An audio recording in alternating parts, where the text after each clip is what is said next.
All right, so here we are. Don't really know what I'm doing with this, but I had a lot of suggestions on my Snapchat for me to make a podcast itself, just about life and the simplicity and the difficulties that we may face and the things that we go through. Because I'm really good at talking about things, but I'm not good at solving them myself. So maybe like the things I say will help someone out there in the world. Because I go through a lot of crap myself, and I really deal with it without the help from others because I don't feel the need to bother people and make my problems theirs. But I'm always there for other people when they need it, so to speak. And so I don't really know where to start with things, I guess. Um, I mean, life in itself is difficult. There's really no easy path through life. And if you think by taking this route, you're going to get straight through life without involving yourself in the troubles, you're wrong, completely wrong. I'm from a child, I grew up struggling with things, and so like kind of understood like what it was like to be down underneath everything and not up above. Like I grew up in the lower class, not really much going around. We made ends meet as a family. We weren't rich, we weren't middle class, nothing. I mean, we had a little bit of extra money, but that all went towards like our two vacations we take a year that we don't really leave the state. So I grew up knowing what the struggle was. My sister was my preschool teacher, so to speak. And so I went through elementary school. It's pretty rough. I grew up in an alcoholic family. And so that was like a struggle in itself. But I made it through middle school. I skipped kindergarten. I went straight to first grade because I was above the level with my thinking and stuff. And I progressed through elementary school. I had very few friends other than the ones that didn't like actually go to my school, but I grew up with. And I hit middle school. In sixth grade, I didn't know any of the kids really. And so I kind of went in with an open mind, understanding that this is going to be the first of life's many struggles. And so I started off the year, I found one friend. We stayed really close, and that was about really the only personal interaction I had with anyone. And so kind of from there, it just kind of kicked off, and it rolled around the basketball season. I'd already played football. I knew football was going to be easy because I was really good at football, and that was what I wanted to do. That's what I kept doing. But basketball was something I didn't really pursue, and it was just something I did for fun. And I was relatively decent, I would say, for a sixth grader. And my fifth grade basketball coach had told me if I didn't play AAU in middle school or in elementary, I wouldn't make it in the middle school team. And so I went in, I was like, oh, I'm going to beat the odds. It's going to be okay. Everything's going to be great. Made the sixth grade team. After my coach had told me all the way up until then I wouldn't make it because I didn't play AU. I made it. All right, played there. Going to seventh grade, I start opening up and making more friends around the football team, but they weren't close friends. They weren't people I hung out with outside of school. And so seventh grade basketball rolls around. I'm sick. Missed one day of practice. Got cut. Didn't make it the rest of the year. So I didn't play basketball my seventh grade year. And went through baseball, finished that. Decent at baseball. I played with the eighth graders instead of the seventh graders. Eighth grade rolls around. I went in football, same mentality, knowing that we were actually really decent as a football team, and that's what we were like. That was our sport. And eighth grade basketball was around. Team shrinks. I make that team, play with that team, and that's kind of where our bond actually like started. All those guys that played basketball that year, we all played football, and so we're all really close. And then the one close friend I made in sixth grade played on that team as well, and so that was kind of like another bonding, really a pivotal moment in my life. And so we roll around freshman year. I'm undersized compared to everyone that we play with, and so I go in the first scrimmage, I break my wrist, and that really killed me because the doctor said I wouldn't be able to play the rest of the season, but I got really crappy with him and told him that I really wanted to get the cast off as soon as possible, or I'm just going to play anyway. And so he gave me a wrap for it, and I was back a week later. First game I go into, break the 4 fingers I had on his hand, so all this was wrapped except for my thumb, and I just really played like that for the whole season. Got a good few varsity moments in my freshman year. We went on to win the sectionals, the first one in school history, and I noticed like from that year on it was going to be a hard grind, and so I did it. My sports life was great, but I've been on and off with a chick for 4 years, and that kind of like really wrecked my mentality.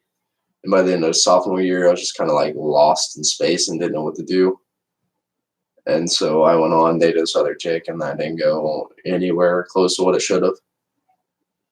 And skip past that stage, and stayed single for 2 years up until the senior year. Really struggled with anxiety and depression because like I couldn't find my way out of it. Really, the only relief I had was sports and athletics and all those different things I could get my mind to focus onto. And I guess that's really where I found myself and found my ability to talk through problems and help people with what they needed help with. Because there's a lot of things we're going to struggle with in life.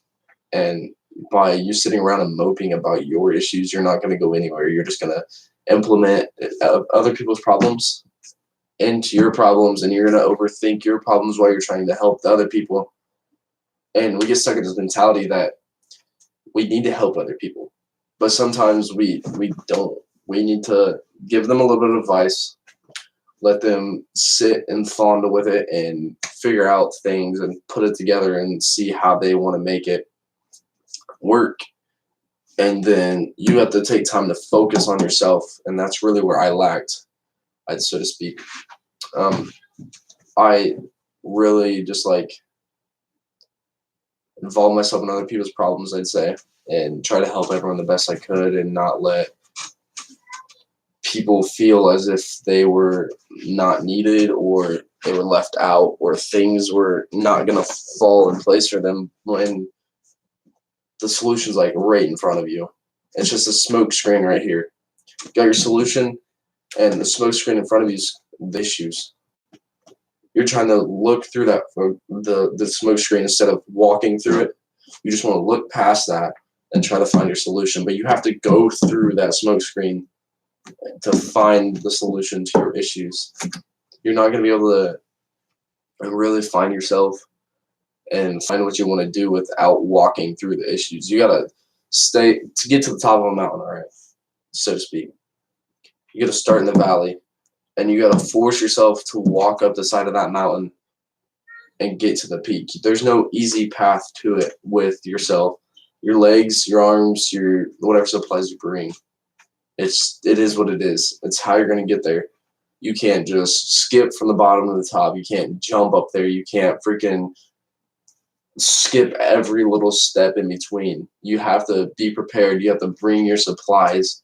You have to, so your brain, your will to live, your medications, whatever it is, that mountain called life, you have to be able to walk through, take every single cliff with precautions to get to the peak.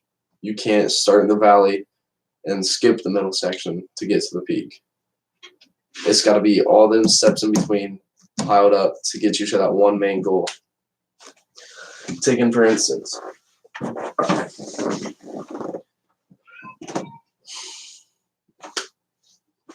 don't know, you fill in the blanks. Whatever, to get better at something, what do? You got to practice. You got to go through the minuscule steps to get into the more complex areas of that to become the best you can be. You can't just hop into something knowing you're going to be the best in the world, because there's always going to be that one person that outworks you. There's always going to be someone that's more talented than you. But you can beat that talent with that hard work you put in between those steps. And with that same mentality, like if there's something you're good at in your life and you focus yourself to and you want to be better at, you go through all those steps. So the same way with getting past your mentality. So you get past that mentality of, I can't do this, I can't find myself, I can't keep going. You have to sit back and reevaluate your life options and look for the steps that you can take to get better at that. Like, we'll get comfortable where we're at in life. And that's why we fear change. Because change brings a whole new aspect of things into our life. And we fear it because we're comfortable where we are. We don't want to move on. We don't want to make things different than what we've already been, like what we've already been through. You got to move on. It's what you need to do in the future and not worry about your past, because the past is the past and you can't change that. You have to be able to adapt yourself and change the things that are around you and find yourself in the position to succeed and not stay back and fall into the mentality of giving up or falling down that same road you've been on that was not successful. It's really just up to you. It's what you make of it. All right. Personally, I struggle with a lot of issues myself. And so, like, I guess I'm not really the best person to be talking about this because I can't solve my own mental problems. But, like, I have the advice to do it. I'm just not good at following my own advice. I have people come to me all the time asking for help, and I help them. And then after I help them, I'm like, man, that's good advice. I'm going to follow it. And then I get lost in my steps, whereas they succeed. And that's just how it's going to be. It's like learning in a classroom. Everyone learns a different way. Everyone follows their own stuff. Everyone has their own really mental capacity of what they can take in and what they can do to adapt to things. And I guess I'm just me. Like,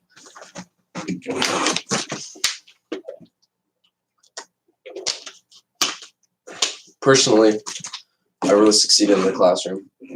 I was a good student, good athlete, whatever. But on the inside, I wasn't this perfect person that everyone thought I was, I guess. And so, like, me realizing I had my issues, it just kind of fucked me up. Oops, demonetized. But it kind of messed me up, that knowing that my issues in life were, like, within myself, and knowing that I had absolutely no one there to talk to. Like, I couldn't talk to my family, I couldn't talk to my friends because no one believed me, because they all thought, oh, you're an athlete, you're a good student, you don't have issues, your life's perfect. But quite frankly, I was falling into a deeper abyss than what I should have been into. Like, found myself crawling at the walls multiple times, trying to climb out, but every time I'd go to get out of this hole, the more dirt would just fall in. And basically, I ended up burying myself deep into depression and anxiety and couldn't really cope with anything. And I just struggled to keep myself out of this abyss. There was really no finding my way to the top. There was no getting out. There was no being this perfect kid that everyone wanted me to be. And just, I don't know, I guess now that I'm out of high school, it just kind of hit me that, damn, high school was stupid. You ain't got friends. Nobody around you is there for you unless you guys hang outside of school. Yeah, it's okay. You in high school, you have to be this person and be friends with these people because that's who you're going to be with for the next 4 years. But once you get out of school, none of those people matter. It's the people that stayed with you in the struggles, the people that you hung out with, the people that know you internally are the ones you need to stick with. Keep your circle small. High school is going to start. You're going to have a lot of friends freshman year, and it's just going to keep getting smaller and smaller and smaller. Everyone's just split up in their own posses. It's just gonna be how it is. You can't change it. It's how it's always been. But once you graduate, you kind of realize that the people you thought were your friends weren't your friends, and nobody's really gonna have you like you've got you. Because at the end of the day, you're the one laying with yourself. You're the one sitting back in your bed. You're the one thinking, hey, what could I have done to do different today? Not anyone else. Nobody's going to be there every single night to tell you, man, you should have really did this. You should have really done that. You should change this. You should change that. It's not how it works. It's always you. Every time. You are trapped with yourself mentally, physically, emotionally, psychologically from this day you're born to the day you die. Nobody else can control your mentality. You have to find it within you to push through and fight those feelings. You can't let someone else determine what you're going to be or what you need to do with your life or any of that hee-haw bullshit. Because it's not. Life's not perfect at all. Life is actually not fun to be into, so to speak. Once you really open your eyes to the world, you start to realize that it's going to suck. It's going to be a long life. Things are going to be awful. But you should never give up on yourself because life is beautiful. You just got to find the things in your life that make it worth living and understand that even through the dark times, that the sun's on the other side. You can't really let the blackness stop you from finding what you want. You need to fight through it and keep pushing and really just make your life what you want it to be and not what you see now. You can't focus on the issues that are in the present. You have to look forward for your future. Skip these issues now, resolve them, recuperate, and then move on. Because what you're going through now is nothing down the road because you're going to have new jobs, new people, new houses, new surroundings. Everything's just going to be new, and you have to learn to adapt, and you can't get comfortable where you're at. Because once you get comfortable, that's when things get rough. Because once that comfortability sets in, change becomes more difficult.